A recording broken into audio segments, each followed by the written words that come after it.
Hey, this is Matt from Helped. Welcome back to episode 3 of M&A 101. We've talked about the who and what I guess we're calling the when. Now I'm going to talk a little bit about deal structure. So you want to be a unicorn. A unicorn, I think that the definition is a business that is worth $1 billion, or you want to be a decacorn, which I guess is a business worth $10 billion. Specifically a privately owned business. Those wouldn't count businesses that you would buy and sell on eBay. Those aren't the businesses that are in your E-Trade account. You want to be one of those, and you need some investment to get there. So that angel, going back to our garden metaphor, he knew that I needed $1,000. I guess I have to change the metaphor now. He knew that I needed $1,000 for all the equipment that I needed to buy. And he knew that I would be able to someday sell my tomatoes and make a bunch of money selling my tomatoes. And maybe he even realized, maybe he had the forethought to know that I'd sell apples and peaches and that I'd be the world's biggest farmer someday. So he invested his $1,000, but how much of the business should he get for his $1,000? In the last episode, I gave the example that I had 50 shares and he had 50 shares. That's a very simple, straightforward way to do that. He gave me the $1,000. I put in my blood, sweat, and tears. Those were worth equal amounts. Simple, straightforward. We both thought it was fair. We both agreed to it. That is what's called a priced round. Somebody says, I will give you X number of dollars for Y% of your business. And again, I am keeping this as super simple as possible. He said, I will give you $1,000 for 50% of my business. That was a priced round. But in reality, that probably wouldn't have worked out that way. Let's say that garden were legitimately a business. Let's say that I talked to my rich dentist neighbor and said, hey, you've seen my garden. You've shared in the bounty of my harvest. I actually want to do that professionally. I would like for you to invest in me. And he says, great, I'll give you $100,000. That'll buy your tractor. It'll secure a lease on some land, all that sort of stuff. How much of the business should he get for that $100,000? $100,000 is a pretty big chunk of money. Even my well-to-do dentist, $100,000, he wants to see something for that. But I have no idea how to price this business. This is pre-seed. There isn't much of a business there. I know how to grow plants. I've done it for years in my backyard, but I don't know how to do it at a commercial level. I don't really know what sort of success to expect. How many tons of tomatoes will I yield on the plot of land that I can secure a lease for $100,000?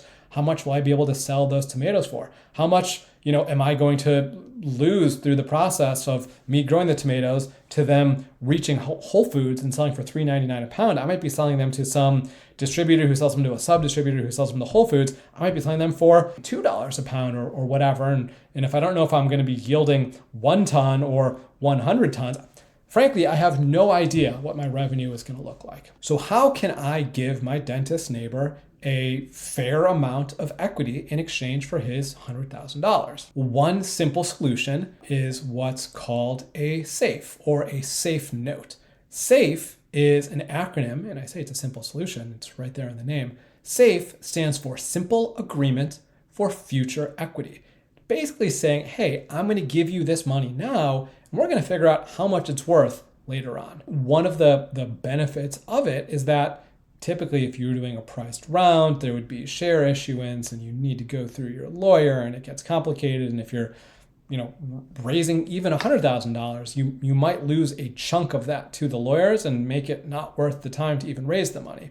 But with the SAFE, it's kind of just a standard form. And I say kind of, there is a VC firm or an incubator, another term I didn't mention. A lot of these investment firms will actually try to start or coach businesses from, within the arms of the investment firm. And Y Combinator is maybe the original of that sort of model. Y Combinator has a class every year of these new startups that they do try to fund. And the way that they fund those is through this SAFE note. So they generated this form that is really just a 2-page agreement where it's pretty easy to go to, anything but the least sophisticated investor and say, hey, this is a standard SAFE. I would like for you to invest using this SAFE agreement. And, they might say yes to it. There is some nuance to a SAFE. But first, I'm going to explain a little bit about how SAFEs typically work. And that's really one of two ways. The first way is a discount. So I'm raising my $100,000. I don't know what that's worth, but I offer my neighbor a 20% discount. Sometime down the road, we get to that VC stage and we do a priced round. And at that point, it doesn't matter what percentage the VC is buying, but the VC determines that my total valuation, what my total business is worth, is $1 million. So maybe they're buying 10%, maybe they're buying 50%. It doesn't really matter. What they've decided is that the full business is worth $1 million. My dentist neighbor gets a 20% discount. So as far as he's concerned, his $100,000 bought into a business that's worth 20% less than the $1 million. So the VC firm has decided today in 2024 that my business is worth $1 million. My neighbor got a 20% discount on his safe when he put in the $100,000 last year. So he gets, as though we were an $800,000 business, his 12.5%. 100,000 out of 800,000 is 12.5%. So the safe would, at that point, because of it being a priced round, convert to equity at that 20% discount for 12.5%. And again, super complicated. Typically with the standard YC form, the priced round has to be an investment for a preferred stock instead of common stock. I'm not going to get into that sort of detail. They don't always trigger, which is its own little nuance. And I guess that's a good time to talk about the big caveat behind safes. The standard Y Combinator or YC form says, well, it says that it converts to equity. Your investment converts to equity when there is a priced round. But what happens if there is no priced round? So there are other variants of the safe form that do account for that possibility of the safe never actually triggering. At some point, it will trigger. And the reality is, at some point, the business will have a priced round. Maybe the business goes public and IPOs. We'll talk about that a little bit later. That is a priced round. Maybe whoever was running the business for these last 30 years, since they got us in 2054, I retire from the garden business and I decide to sell the business to whomever. At that point, there is a priced round. But that safe at that point, 30 years from now, I don't think my dentist is going to care much. He'll be retired to Jackson Hole at that point. I don't know. So one wrinkle to the YC safe form is that it doesn't have a clause forcing it to convert at some point. It might never convert. There are other alternative forms out there still. The other way that a safe typically works is what's called a valuation cap. So I mentioned before that your valuation is how much your business is worth. I just gave the example of getting a valuation of $1 million. My dentist neighbor got a discount so that his investment counted as though the business were worth $800,000. Well, there's another way to go about doing that. Let's say that by the time I get to that priced round, my business is worth $1 billion. That would be great. Good for me. Not so good for the dentist neighbor on his 20% discount, because now his $100,000 is invested as though the business were worth $800 million. So it's what, 0.125%? You know, he's not getting nearly as much as if you were getting his 12.5%. But there's a way through a safe to protect him. And that's what's called a valuation cap.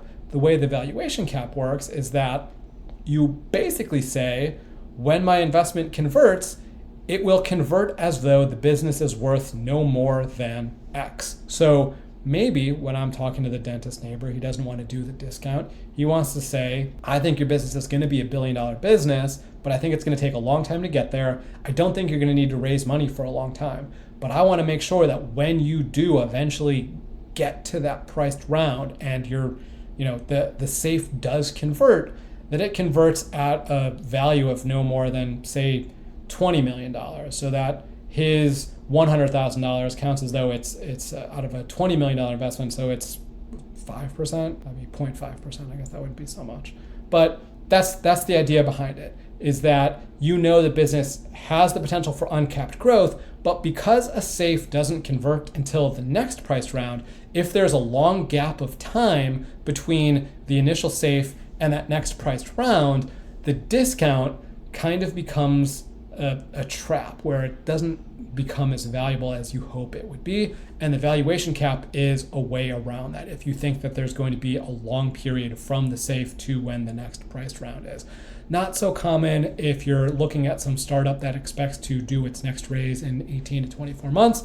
But if it's a business that once you get past the seed stage, might never need to raise again, then a discount might not be the best option. You might look at a valuation cap. As well, it's worth noting that there are nuances to that. There are other MFN clauses, most favored nations. That's something in an agreement that's not just investments. It can be in business contracts and the like that say, I, as an investor with MFN, most favored nations rights, get the best terms that any other investors get. So I will sign this safe at a 20% discount, but if the next guy gets a 10% discount, then I also get a 10% discount because I have MFN rights. It's also possible to do a sort of hybrid where you're getting the discount and the valuation cap. But regardless, in closing, SAFE is a great way, especially typically earlier stage for an investor, also typically, but not necessarily an angel. Again, Y Combinator started this. They're a venture capital firm. They believe in safes to get that investment early on when you really have no idea what your business is worth. So I'll leave it at that when we talk about investments. Next episode, we're going to talk a little bit more about